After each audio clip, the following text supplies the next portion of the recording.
Chapter 8. Patricia Horse's Bum. Patricia Porcely Plum always got what she wanted. When Patricia was 8, she'd wanted a puppy. Her father, who had inherited his vast wealth from his great-aunt, told her she needed to learn the value of a hard day's work. So Patricia took all of Daddy's designer suits to a jumble sale and sold them for £10. Her father, a man who admired an enterprising spirit, happily bought her Bonnie the puppy. When Patricia was 13, she'd wanted a pony. Her father, who phoned from the golf course to point out that we can't always have what we want, told her to contribute half herself. So Patricia sold Bonnie, pushed Daddy's red Ferrari off a cliff, and instructed him how to spend the insurance money if he wanted to keep his Bentley.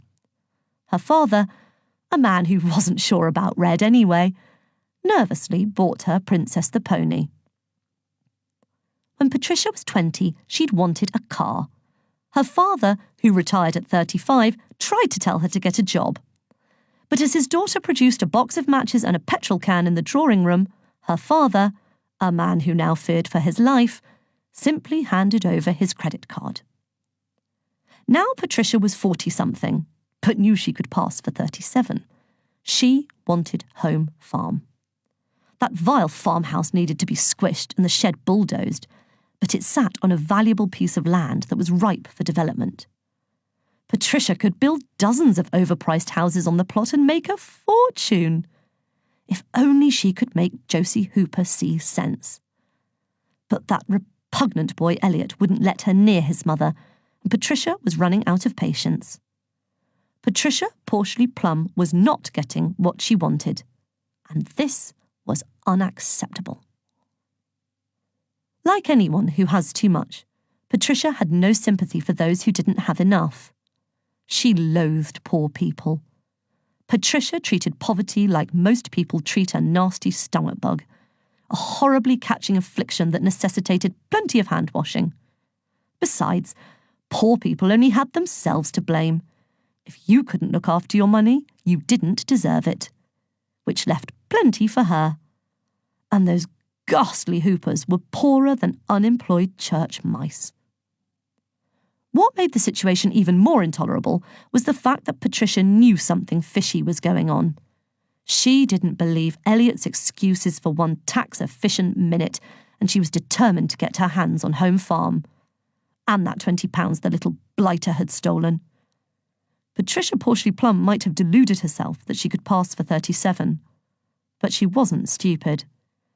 Something was up. She just needed to find out what. Most normal people would have given up long ago. She had been told many times that home farm wasn't for sale, and that should have been the end of it. But Patricia Porcely Plum wasn't most people. And she wasn't especially normal. Giving up hadn't won her the Pony Princess Rider of the Year, although giving all the other competitors food poisoning had helped, and she wasn't about to give up now. Patricia Porcely Plum had waited long enough. So when Patricia saw Elliot leave home farm early that Saturday with a silver-haired girl, young people were so ridiculous with their hairstyles nowadays, a nice soft perm had done her perfectly well for years, she decided it was time to make her move. "When opportunity knocks, answer the door," were her father's last words before he died. Or at least she assumed he was dead.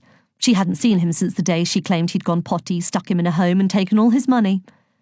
There was no time like the present, especially since her electricity seemed to be playing up that morning. Patricia Porcely Plum decided that today was the perfect opportunity to get what she wanted.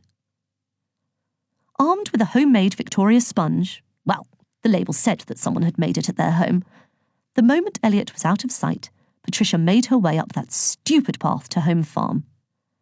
As she knocked gently on the door, she imagined destroying the path with a pickaxe. "Cooey, Josiekins, it's Patricia," she chirped like a canary on candy floss. "Fancy a cuppa?" The door opened a fraction, and Josie Hooper's delicate face peeked out. "Hello, pumpkin," gushed Patricia with her least sincere smile. "Shall we have some cakey?" The mind is a complex machine, and although Josie's day-to-day memory had been getting worse, her long-term memory was as clear as a spring morning. So despite Elliot's warnings never to answer the door, Josie thought nothing of admitting her long-standing neighbour, like Grandma inviting the big bad wolf in for a granny sandwich. "Hello, Mrs. Horse's bum," she said cheerily. "Do come in." Even without the insult, Patricia thought Josie looked dreadful.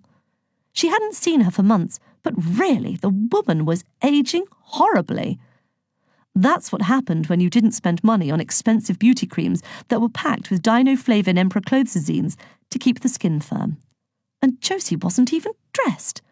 Shuffling around in her dressing gown. Had the woman no shame? Of course not. She was poor. Poor people were so very, very lazy. Patricia entered the cosy sanctuary of Home Farm. As she looked around the cherished home, stuffed with joyful mementos of all the Hoopers who had lived there, she happily pictured the day her bulldozers would flatten it to the ground. She might even take the first swing herself.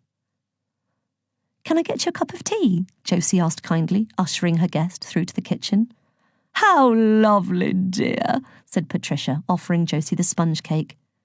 "Thank you," said Josie as her neighbour sat warily at the kitchen table, wishing she could run an antibacterial wipe over the seat, or that her cleaner could do it for her. "Would you like a cup of tea?" Yes, thank you again," laughed Patricia. "Just as it comes. Milk in first, only 3 dunks of the bag, 2½ sugars stirred anti-clockwise and a small teaspoon. Silver if you have one, but I'm not fussy." "Right," said Josie, looking confused as she put the kettle on. "Thank you for the cake. Ellie will be so pleased." "Isn't he quite the young man?" said Patricia through clenched jaws as she sprayed her palms with hand sanitizer under the table. "Oh, he's wonderful," beamed Josie. "He takes such good care of me. He's my gift." "Let's hope you kept the receipt," muttered Patricia as she looked out over the neglected fields. She could see it now. Rows upon rows of identical houses where these pointless acres now stood. Dairy Mews, that's what she'd call her development. The idiots who bought her soulless houses liked a bit of character. Patricia felt richer just looking out of the window. "Do you take sugar?" asked Josie, assembling the tea on a tray. "Yes, please. 2½, said Patricia, trying to keep the irritation from her voice.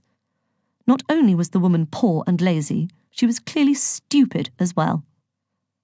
Josie set the tea tray down, and Patricia took in the chipped and mismatched crockery.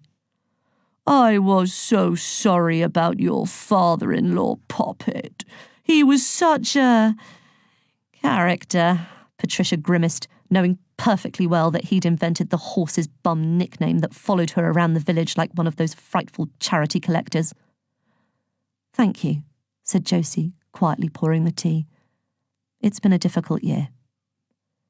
Patricia reluctantly accepted the stained cup, making a mental note of a wilting plant that would be grateful for the drink when Josie's back was turned. "Shall we have some cake?" she said breezily, steeling herself at the prospect of another piece of Hooper crockery. "You brought cake," said Josie cheerfully. "How lovely. Ellie will be so pleased." Under Patricia's curious gaze, Josie stood up to fetch the cake she had put down moments earlier. Patricia had never spent much time with Josie before.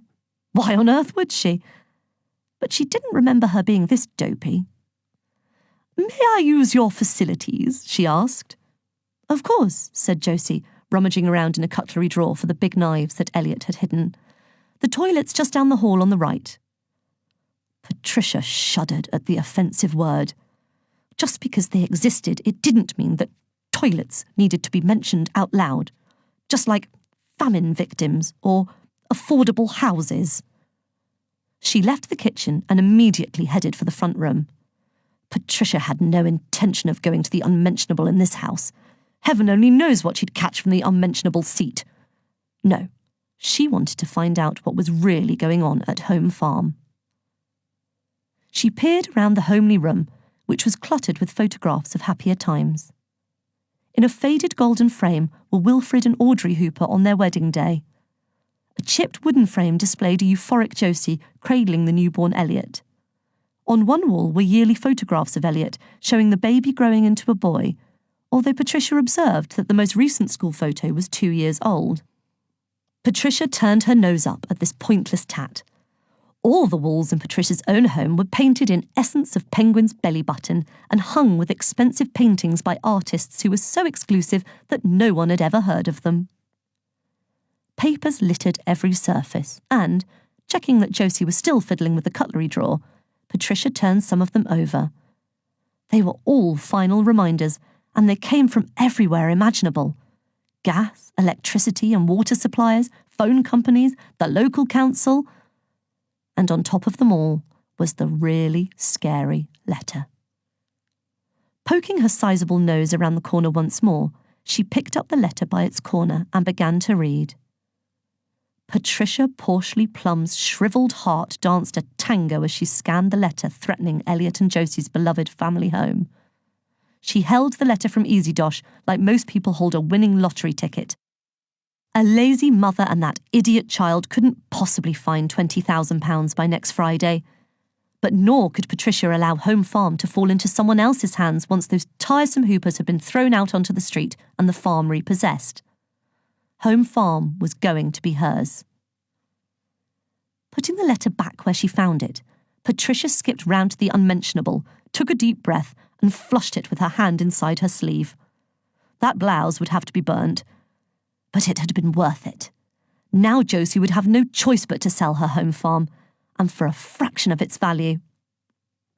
She swaggered back into the kitchen with a smile that could carve an ice sculpture. But Josie wasn't there. Patricia peered out of the open back door to see Elliot's mother in the vegetable garden pulling up weeds. Muffin Pops, your tea's getting cold, she trilled. Josie looked up from her work and smiled warmly at her neighbour as she rose to her feet and brushed the soil off her dressing gown. Oh, hello, Mrs. Porchley Plum. How nice of you to drop round. Would you like some tea? Patricia leant against the doorframe. The penny finally dropped. Josie Hooper wasn't being lazy or stupid or slow. She was seriously unwell. This usually bright young woman had the mind of an old lady. So that's why Elliot had been keeping her tucked away. Patricia realised that she was dealing with someone who wasn't capable of making a sound judgment on her own. Josie now needed an adolescent boy to take care of her, to make important decisions, to keep her safe from harm. The woman was utterly defenceless. There was no way Patricia could buy Home Farm for a bargain price now. It would be so much cheaper to steal it. A cup of tea would be lovely, sweetie pie, said Patricia with a smile that almost reached her eyes. And then after that, I thought the two of us might have a little outing.